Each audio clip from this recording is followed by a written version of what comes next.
번은 동료 목사님들과 함께 모여서 목회 현장에서 일어난 일들을 서로 이렇게 나누고 있었는데, 한 분 목사님께서 쉐어링을 하시기를, 어느 한 분이 다른 교회 다니시는데 새벽마다 나와서 새벽 기도에 나와서 말씀도 듣고 또한 기도도 하시는데, 그런데 새벽 기도의 말씀이 끝나고 각자 개인 기도의 시간이 되면은 이분이 글쎄 아주 큰 소리로 기도를 하는데, 그런데 문제는 그 기도의 내용이 글쎄 우리 교회 목사님과 사모님 그리고 우리 교회 장로님과 권사님이 이렇고 저렇고 하면서 아주 섬세하고 자세한 내용들을 막 큰 소리로 내아리면서 기도를 한다는 것입니다.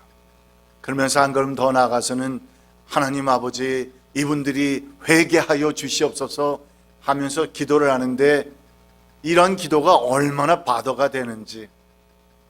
그런데 하루 이틀도 아니고 매일같이 이렇게 큰 소리로 기도를 하다 보니까 새벽 기도에 나온 성도들이 그분 때문에 자신들이 기도를 하지 못하겠다고 이렇게 불평을 하면서 한 분, 두 분 그냥 말씀이 끝나면 개인 기도 시간을 갖지 않고 그냥 가시더라는 것입니다.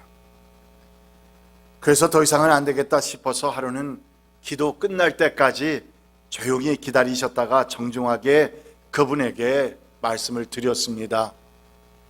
다른 분들도 함께 기도를 하시는데 방해가 좀 되는 것 같으니까 좀 조용하게 기도를 하시면 어떻겠느냐고. 그랬더니 그분이 대답하시기를, 목사님, 이건 제 마음대로 되지 않습니다. 성령의 충만함을 받게 되면 성령님께서 역사하시기 때문에 제가 마음대로 할 수가 없어요. 아마 어쩌면 목사님은 성령 충만의 그 경험이 없어서 그런 것 같은데, 그런데 제 마음대로 안 됩니다 하면서 오히려 목사님을 쳐다보더라는 것입니다. 어떻게 여러분 성령 충만하십니까? 또는 과연 성령 충만이란 무엇을 가리켜 말하는 것일까?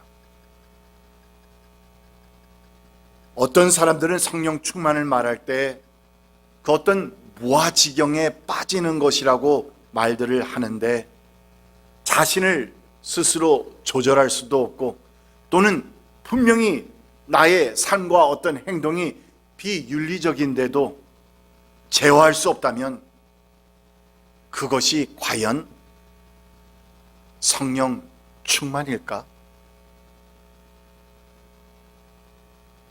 또는 옆에 다닥다닥 붙어 있는 아파트에 살면서 지금 내가 성령이 충만하다고 밤 12시가 다 되었는데도 기타와 피아노를 치면서 찬양하고 또한 통성 기도하는 것이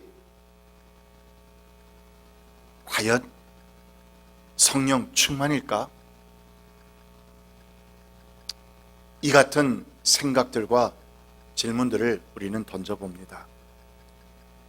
그런 가운데서 오늘 말씀을 보면은 사도 바울은 우리에게 성령의 충만함을 받으라라고 말씀하면서 이 성령의 충만을 무엇과 비유했다? 술 취한 사람과 비유하고 있는 것을 우리는 보게 됩니다. 여러분, 사람이 술에 취하면 어떻게 된다고 했죠? 그 유명한 말, 저도 몇 번이나 여러분들과 함께 나누었지만, 여러분, 처음에는 사람이 술을 먹습니다. 그런데 한참 그렇게 지나가다 보면 그러면 술을 또 당겨서 술을 먹습니다. 그러다가 어떻게 됩니까? 결국에는 술이 사람을 먹는다는 말이 있습니다. 아니, 문 목사님 대체 어떻게 그렇게 잘하십니까? 라고 질문하실 수도 있지만, 저는요 어렸을 때부터 저희 부친께서 얼마나 이 약주를 좋아하시는지 그냥 정말 친구분들과 또 함께 모여서 파티를 하고 하시면은 늘 거기에는 이런저런 술과 양주와 뭐 안주 뭐 이런 것들이 따라오면서 사람들이 어떻게 처음에는 제정신이었다가 술을 조금씩 마시다가 그러다가 나중에는 도대체 누가 누구를 마시는지 정말 알지 못할 정도로 곤드레만드레 되는 모습들을 많이 보았습니다. 어쨌든 여러분, 이런 것처럼 결국에는 술이 사람을 지배해 버립니다. 술은 각성제이기보다는 억제제이죠. 그래서 알코올이 중추신경을 억제하고 자율신경으로 제 기능을 못하게 만들어서 지혜력, 이해력, 판단력, 그리고 균형과 감각 등을 아주 억제해버림을 통해서 다른 사람과 다른 상황을 의식하지 못하도록 만들어버린다는 것입니다. 이처럼 술에 취한 사람이 술의 지배를 받는 것처럼 오늘 말씀은 뭐라고 말하고 있느냐? 바로 성령에 충만한 사람도 성령의 지배를 받게 된다. 성령의 충만함을 받게 되면 성령님의 지배를 받게 된다. 우리의 생각과 감정과 의지와 모든 것이 다 성령님의 지배를 받게 되고, 또한 성령이 더 충만하면 충만할수록 그 지배력은 더욱더 강화된다. 성경은 우리에게 분명히 말씀합니다. 그런데 여러분, 이렇게 성령 충만이 술에 취한 것처럼 성령의 지배를 받는 것은 사실이지만, 술에 취하는 것과 성령에 취하는 것에 이 두 가지 중에 정말 뚜렷하게 차이나는 한 가지가 있다고 한다면, 그것은 성령 충만한 사람이 받는 이 성령의 지배는 인격적이라는 것입니다. 무지막지하지 않습니다. 무절제하지 않습니다. 내 마음대로 되지 않는 것이 아닙니다. 내 의지가 아직도 살아있습니다. 그러니까 술에 충만한 사람은 술의 지배를 당하게 되면서 무질서하고 혼돈 상태에 빠지게 되고, 또한 그렇게 되면 스스로 감정을 조절하기 못하게 되고 자제력을 잃게 되어서 이해력과 품위를, 그래서 내 인격이 어디 갔는지, 저렇게 인격이 높은 사람인 줄 알았더니 술을 마시고 취하게 되니까 도무지 그 인격이 어디로 날아가 버렸는지 찾아볼 수 없게 되어 버리지만, 그러나 반대로 성령께서 우리의 이성과 감성과 의지를 지배하시면은 억제하고 묶어버리는 것이 아니라 오히려 그것을 세워주시고 일으켜주시고 또한 강건케 해주신다는 것입니다.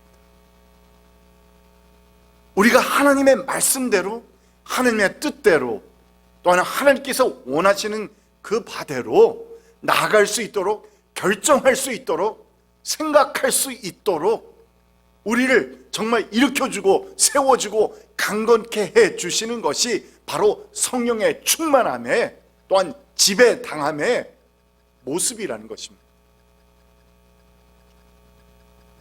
뿐만 아니라 지혜를 주셔서 청명케 합니다. 저 사람은 정말 배운 사람도 아닌 것 같은데, 가방끈도 정말 짧은 것 같은데, 그런데 굉장히 총명스럽습니다. 허랑방탕했던 사람을 절제할 수 있게 만들어주고, 불안하던 사람이 그 마음속에 참 평강을 누리게 되고 기쁨이 생기고 감사와 평강이 넘치게 되면서 그가 속한 공동체에, 또한 그의 주변에 아름다운 영향을 끼치게 되는 그런 삶의 모습을 우리는 발견합니다. 오늘 말씀을 보면 사도 바울은 성령 충만해진 사람들에게서 나타나는 크게 세 가지의 결과들을 열거하고 있습니다. 그런데 이 세 가지가 뭔가 하면 19절, 20절, 21절에서 나타나는데, 19절의 말씀을 보니까 시와 찬미와 신령한 노래로 서로 화답하며 여러분의 가슴으로 주님께 노래하며 찬송하십시오. 사람들이 함께 모여서 시와 찬미와 신령한 노래로 서로 화답하고, 그것이 노래하는 것일 수도 있고 서로 말씀을 주고받는 것일 수도 있고, 그리고 여러분의 가슴으로 주님께 노래하며 찬송하십시오 했는데, 저는 이 모습을 예배라 보았습니다. 예배입니다. 하나님 앞에 드리는 praise and worship입니다.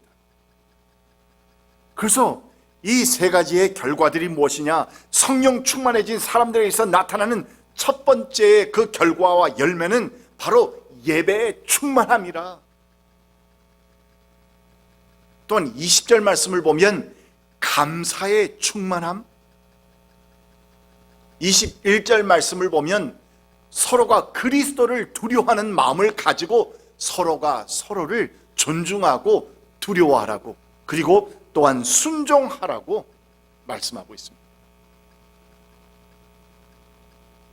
이 세 가지 중에서 오늘 우리는 잠시 두 번째 요소, 이 감사의 충만함을 좀 더 살펴보기를 원하는데, 20절 말씀을 우리 봅니다. 모든 일에 for everything, 언제나 always, 우리 주 예수 그리스도의 이름으로 하나님 아버지께 감사를 드리십시오. 그러니까 성령의 충만해진 사람의 입술에는 이 감사라고 하는 thanksgiving이라는 말이 떠나지 않는다는 것인데, 어느 정도이냐? for everything, 무엇에서나, 또는 always, 언제나. 우리는 그 감사라고 하는 마음과 그 말이 떠나지를 않는다는 것입니다. 우리가 살면서 성공하는 일이나 또는 실패하는 일도 있고, 쉬운 일이나 힘든 일이나 또는 사업하는 일이나 아니면 교회에서 봉사하는 일에서나 그 모든 일에 대해서, 그리고 언제나 항상 범사에 무엇으로? 감사로 화답하면서 살 수 있다는 것인데, 비근한 예를 들어보면 우리가 잘 아는 다니엘은 다리오 왕 때의 총리로 일하던 가운데서 그를 시기하던 사람들이 생겨났습니다. 왜?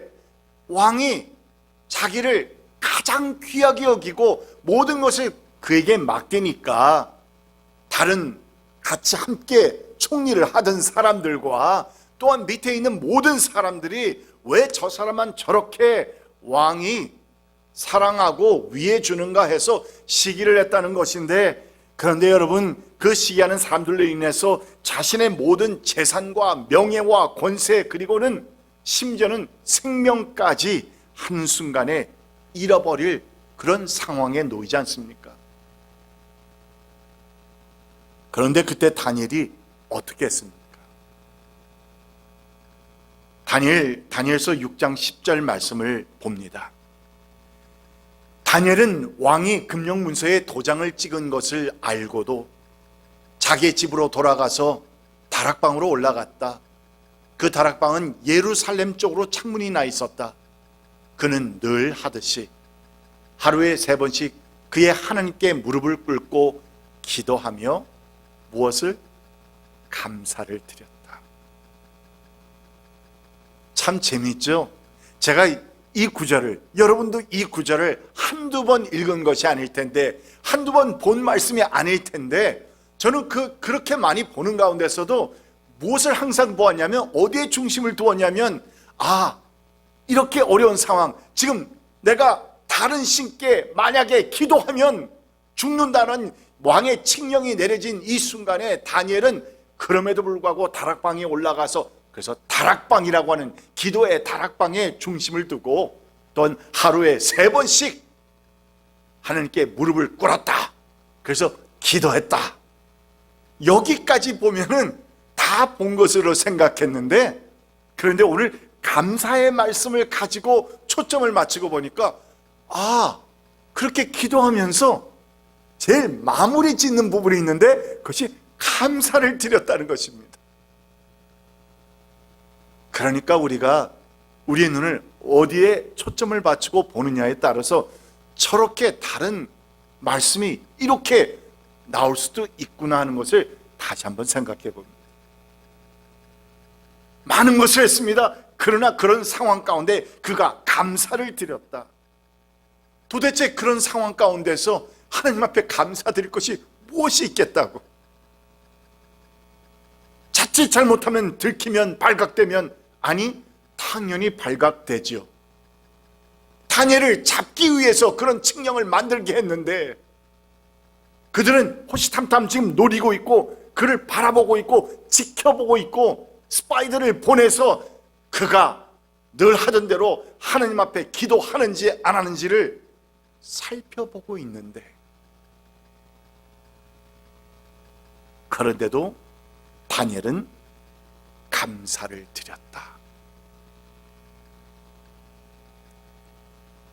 내 눈에 지금 꼭 감사할 내용이 있기 때문에, 또는 내가 기도의 응답을 받았기 때문에, 또는 어떤 은혜를 받았기 때문에 감사하는 것이 아니라는 것입니다. 이스라엘 백성이 그랬던 것처럼 홍해를 건널 때는 할렐루야 하면서 감사드리고,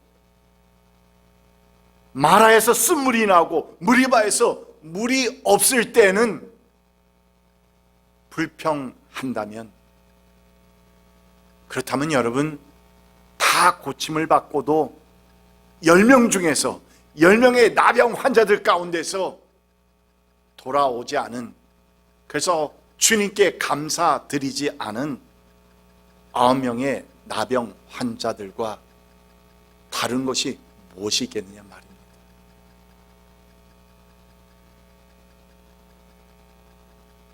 그러므로 참된 성도의 감사는 always and for everything, 언제나 그리고 그 어떤 상황 가운데서나 주님 앞에 감사하는 것일진데, 이처럼 성령 충만한 사람은 늘 감사가 떠나지 않아야 할 것입니다. 여러분, 저는 무엇보다도 오늘 이 아침에 이 말씀을 선포하는 가운데서 우리 선한 목자 성도들께서 늘 한 주간의 삶을 살아가시면서 여러 가지 우리를 괴롭게 하고 어렵게 만들고 또한 우리의 마음을 정말 힘들게 하는 것들이 너무나도 많은 이 세상이 있지만, 그러나 Thank you Lord, Thank you God, 주님 감사합니다 하는 이 감사의 제사가 끊이지 않는 정말 한 분 한 분 되시기를 간절히 축원드립니다. 기도합시다. 여러분, 우리가 오늘 말씀을 생각하면서 조용히 이 찬양을 먼저 드립니다. 주님 앞에